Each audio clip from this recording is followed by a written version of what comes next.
Don जिक्रा ने उगला, कुणाल की हत्या की बदला। हाशिम बाबा की पत्नी पर भी थी नजर, जोया खान को देखकर चुनी क्राइम की डगर। सीलमपुर की लेडी डॉन के ये तेवर, ये ठसक, ये दबंगई, लोगों को धमकाने वाला अंदाज, हाथ में बंदूक ऐसे ही नहीं है। इसके पीछे जिक्रा का सोचा समझा प्लान है, जिसका अब परत दर परत खुलासा हो रहा है। सामने आ रही है जिक्रा की वो क्राइम कुंडली, जिसने अब सबको चौंका दिया है। दरअसल पहले से ही लेडी डॉन बनने की चाह रखने वाली जिक्रा धीरे धीरे अपने गैंग को बनाना चाहती थी, जुर्म की दुनिया में नाम कमाना चाहती थी। यही वजह है कि जिक्रा ने चुना भी ऐसे लोगों को जो पहले से ही गैंगस्टर थे। अपने प्लान के तहत ही लेडी डॉन जिक्रा ने गैंगस्टर हाशिम बाबा की पत्नी जोया खान से करीबी बढ़ाई, उसके साथ रहना शुरू किया। जोया खान की बाउंसर के तौर पर रहकर गैंग के तौर तरीके सीखे, गैंग बनाना सीखा, गैंग में लड़कों को शामिल करने का तरीका देखा, गैंग के लड़कों को ऑपरेट कैसे करते हैं उस पर भी नजर रखी। और फिर जब हाशिम बाबा की पत्नी ड्रग्स के मामले में जेल के अंदर गई तो अपना गैंग बनाकर खुद को दिल्ली की लेडी डॉन बनने की ठान ली। जिक्रा ने जोया खान को देखकर ही सबसे पहले देसी कट्टे के साथ एक रील बनाई और उसे सोशल मीडिया पर अपलोड कर दिया। इसके पीछे जिक्रा का मकसद उन लड़कों को टारगेट करने का था जो उसके गैंग से जुड़ना चाहते थे, जो अपराध में माहिर थे। और धीरे धीरे कुछ नाबालिग और बालिग लड़के जिक्रा की गैंग में शामिल होने लगे। इसके बाद जिक्रा ने नाबालिग लड़कों को अपराध करने का तरीका बताया। अपने गैंग के लड़कों के साथ इलाके में घूमने लगी, चलते फिरते लोगों को धमकाना शुरू कर दिया। इस बीच जिक्रा का हथियार के साथ वाला वीडियो वायरल होने के बाद पुलिस ने आर्म्स एक्ट में गिरफ्तार कर उसे जेल भेज दिया। जानकारी के मुताबिक कुछ दिन पहले ही जिक्रा जेल से छूटकर बाहर आई थी और जोया खान की तरह ही नाबालिग लड़कों से बदमाशी करवाना शुरू कर दिया था। जिक्रा ही उन लड़कों को अपराध करने का आदेश देती थी जिससे उसका दबदबा बना रहे। लेकिन अब कुणाल की हत्या के बाद एक बार फिर से जिक्रा पुलिस की गिरफ्त में है और पूछताछ में जो खुलासे हो रहे हैं वो हैरान कर देने वाले हैं।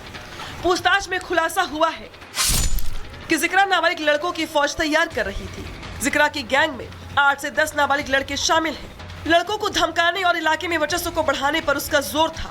पूछताछ में यह भी सामने आया है कि लेडी डॉन जिक्रा को हथियारों का भी शौक है। इतना ही नहीं, कुणाल हत्याकांड को लेकर भी कई बड़े खुलासे हुए हैं। पूछताछ में जिक्रा ने बताया कि कुणाल की हत्या से पहले इन्हीं नाबालिग लड़कों से रेकी करवाई गई थी। साहिल और दिलशाद नाम के जो लड़के थे उन्होंने कुणाल पर चाकुओं से वार करना शुरू कर दिया। हालांकि जिक्रा से जब पूछताछ की तो जिक्रा ने बताया कि जिस समय कुणाल पर वार किए जा रहे थे उस समय जिक्रा वहीं पर मौजूद थी और सब कुछ अपनी आंखों से देख रही थी। इतना ही नहीं, जिक्रा का गैंगस्टर हाशिम बाबा और उसकी पत्नी जोया खान से कनेक्शन भी सामने आने के बाद पुलिस इन सवालों का जवाब भी खोजने में लगी है कि आखिर जिक्रा गैंगस्टर की पत्नी जोया के साथ कितने समय तक रही, जिक्रा की गैंग में कौन कौन से लड़के शामिल हैं, गैंग में कितने लड़के नाबालिग और कितने लड़के बालिग हैं, जिक्रा के पास हथियार कहां से आते हैं, जिक्रा कौन कौन से बदमाशों के संपर्क में है, जोया और जिक्रा का गैंग कितनी वारदातों को अंजाम दे चुका है। मतलब साफ है कि लेडी डॉन बनने की सनक में जिक्रा जुल्म की दुनिया में अपना पांव जमाना चाहती थी। यही वजह है कि उसने पहले हाशिम बाबा की पत्नी जोया खान को फॉलो किया, फिर नाबालिग लड़कों को टारगेट किया और इलाके में ठसक बनाने के साथ साथ साहिल पर हुए हमले का बदला लेने के लिए कुणाल को मौत की घाट उतरवा दिया। Bureau report, Republic Bharat. और बड़ी खबर दिल्ली के सीलमपुर से आ रही है, जहां पे हत्याकांड को लेकर जिक्रा की जो पुलिस रिमांड है वो यहां पे ले ली गई है।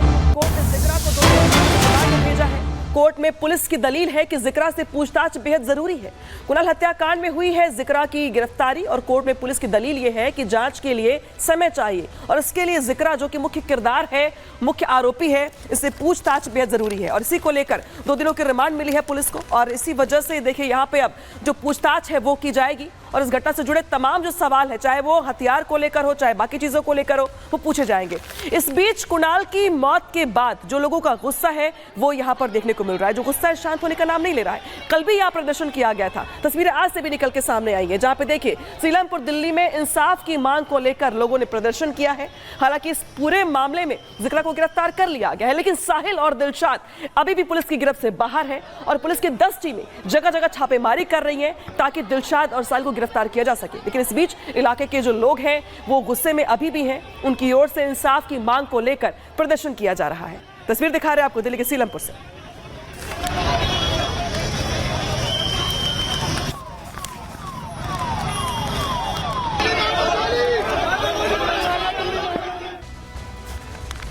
और अब बढ़ेंगे अगली खबर की ओर और बात करेंगे उत्तर प्रदेश की, जहां पे अखिलेश की नीति है सवर्ण वर्सेस दलित है। दरअसल ये पूरा का पूरा मामला आपको याद होगा, राणा सांगा को लेकर जिस तरीके से विवादित बयान दिया गया था अखिलेश यादव के सांसद की ओर से, उसके बाद सियासी घमासान मच गया। हालांकि इस घमासान के बीच आज अखिलेश यादव आगरा पहुंचे और रामजीलाल सुमन से उनके आवास पर जाकर मुलाकात की। कयास तो ये लगाए जा रहे थे कि अखिलेश यादव जब सांसद से मुलाकात करने जा रहे हैं तो वो यहाँ पे नसीहत देंगे और ये कहेंगे कि भाई ऐसे बयानों से बचिए, विवादित बयान मत दीजिए, ऐसे बयान जो है पार्टी को नुकसान पहुंचाएंगे। लेकिन इसका उल्टा हुआ। अखिलेश यादव जैसे ही पहुंचते हैं रामजीलाल सुमन के आवास पर, उनसे मुलाकात करते हैं। बंद कमरे में ये मुलाकात होती है। मुलाकात के बाद जब वो बाहर आते हैं तो बयान देते हैं और वो बयान अपने आप में जो है वो राजनीति से प्रेरित लगता है, क्योंकि उनकी ओर से पीडीए वाला राग अलापना शुरू हो जाता है। तस्वीर दिखाते हैं आपको। तो उस वक्त की जब अखिलेश यादव आगरा पहुंचते हैं, जैसे अखिलेश यादव आगरा पहुंचते हैं और वैसे ही जो कार्यकर्ता होते हैं उनको घेर लेते हैं और उनका स्वागत किया जाता है। और जिस तरीके से राणा सांगा के ऊपर बयान देने के बाद से समाजवादी पार्टी के सांसद घिरे हुए थे, उसके बाद ये पहला मौका था जब अखिलेश यादव आगरा पहुंचे थे और आवास पर पहुंचे थे रामजीलाल सुमन के। मुलाकात हुई, बात हुई और बात होने के बाद अखिलेश यादव पहुंचे पत्रकारों के बीच में, जहां उनसे तमाम सवाल पूछे गए और सवाल पूछे गए राणा सांगा को लेकर दिए गए उनके सांसद के बयान को लेकर। लेकिन तस्वीर उस वक्त की है जब अखिलेश यादव पहुंचते हैं आगरा और आगरा पहुंच करके रामजीलाल सुमन से मुलाकात करते हैं। ये पहली मुलाकात है जब इस पूरे बयान की बात पहुंचे जब अखिलेश।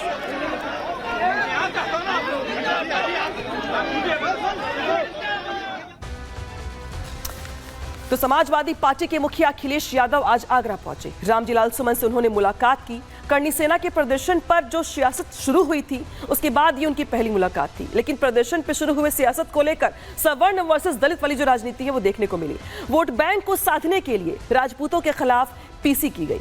रामजीलाल सुमन से लेकर फूलन देवी तक की बात यहाँ पे कही गई। जाटव समाज को अपनी ओर करना समाजवादी पार्टी का मकसद है और यही वजह है कि अखिलेश यादव की ओर से बार बार पूरे घटना को लेकर पीडीए का राग अलापा गया और यह कहा गया कि दरअसल पीडीए को डराने की कोशिश हो रही है। तो एक तरीके से अखिलेश यादव ने पूरे के पूरे घटनाक्रम को एक अलग रंग दे दिया और इसे यहां पर पीडीए से जोड़ दिया। रिपोर्ट दिखाते हैं आपको इससे जुड़ी हुई।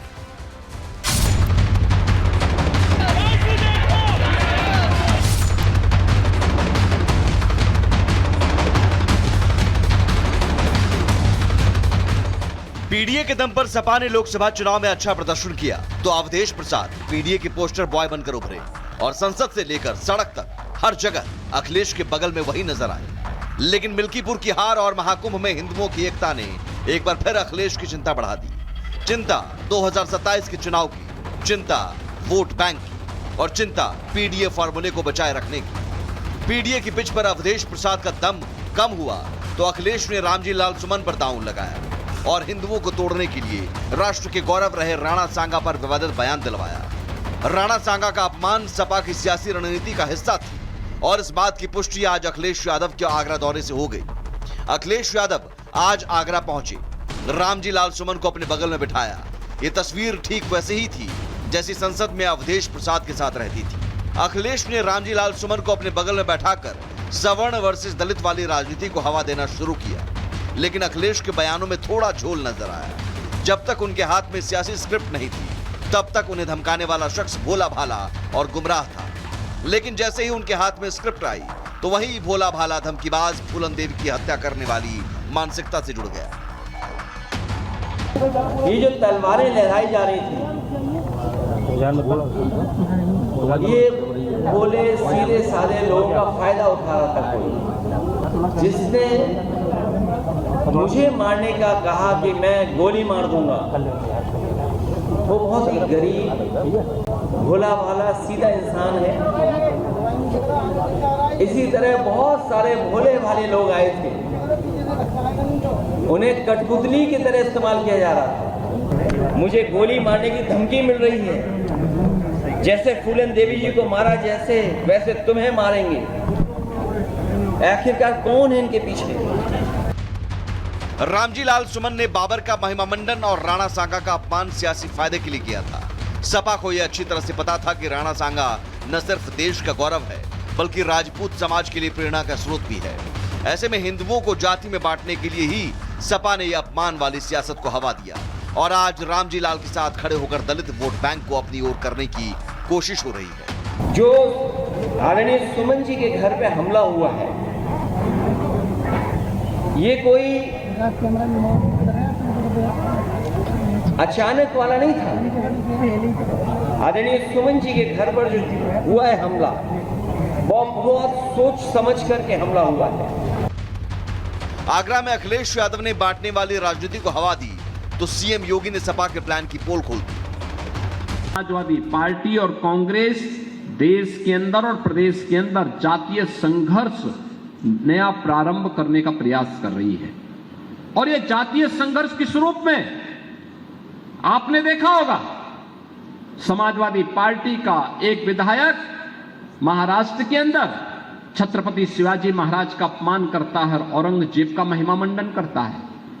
समाजवादी पार्टी का एक सांसद प्रदेश में महाराणा सांगा का अपमान करता है और विदेशी आक्रांता जिसने राम जन्मभूमि के मंदिर को तुड़वाया था, उस बाबर का महिमा मंडन करता है। अखिलेश यादव महाकुंभ में हिंदू एकता को देखकर डरे हुए हैं। ऐसे में अगर उन्हें 27 का सत्ताधीश बनना है तो हिंदुओं को जातियों में बांटना ही होगा। इसी रणनीति के तहत अखिलेश रामजी लाल सुमन को खुला समर्थन दे रहे हैं। Bureau report, Republic Bharat.